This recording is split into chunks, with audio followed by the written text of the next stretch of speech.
3 វិធីដុតកាឡូរីដោយមិនចាំបាច់មានកន្លែងហាត់ប្រាណជាក់លាក់តាមរយៈគេហទំព័រ It is not that បានបង្ហាញវិធីសាស្ត្រ3ដើម្បីដុតកាឡូរីដោយមិនចាំបាច់មានកន្លែងជាក់លាក់មានរៀបរាប់នៅខាងក្រោមទម្លាប់ខ្លួននឹងការផ្លាស់ប្ដូរទីតាំងការទម្លាប់ខ្លួននឹងការហាត់ប្រាណមិនថាការដើរឬរត់នោះទេគួរធ្វើឡើងក្នុងបរិយាកាសខុសៗគ្នាអនុវត្តបែបនេះមិនត្រឹមតែរក្សាបាននៅទម្លាប់វិជ្ជមានចំពោះខ្លួនឯងនោះទេប៉ុន្តែជាការជំរុញឲ្យរាងកាយទទួលបានឱកាសដុតកាឡូរីជាប្រចាំករណីសិក្សាមួយបានបង្ហាញថា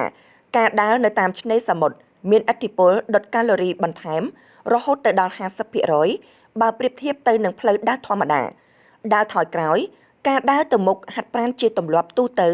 ដែលគ្រប់គ្នាបានដឹងហើយសកម្មភាពនេះក៏មានតួនាទីក្នុងការដុតកាឡូរីដូចគ្នាដែរប៉ុន្តែការដើរថយក្រោយអាចដុតកាឡូរីបានលឿនបន្ថែមមួយកម្រិតទៀតដោយសារតែការដើរថយក្រោយត្រូវការឲ្យរាងកាយចាំបាច់ត្រូវរក្សាលំនឹងនិងការពង្រឹងសាច់ដុំដែលពុំធ្លាប់បានហាត់ពីមុនមកការប្រើប្រាស់បង្គោលឬមេឈើក្នុងការដើរ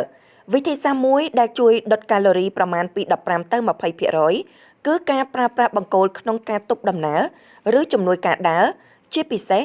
នៅកន្លែងដែលមានទីទួលខ្ពស់បន្ថែមពីនោះឥរិយាបថនៃការប្រើប្រាស់បង្គោលឬមេឈើក្នុងការដើរបានរក្សាតុល្យភាពរាងកាយឲ្យមានលំនឹងបន្ថែម។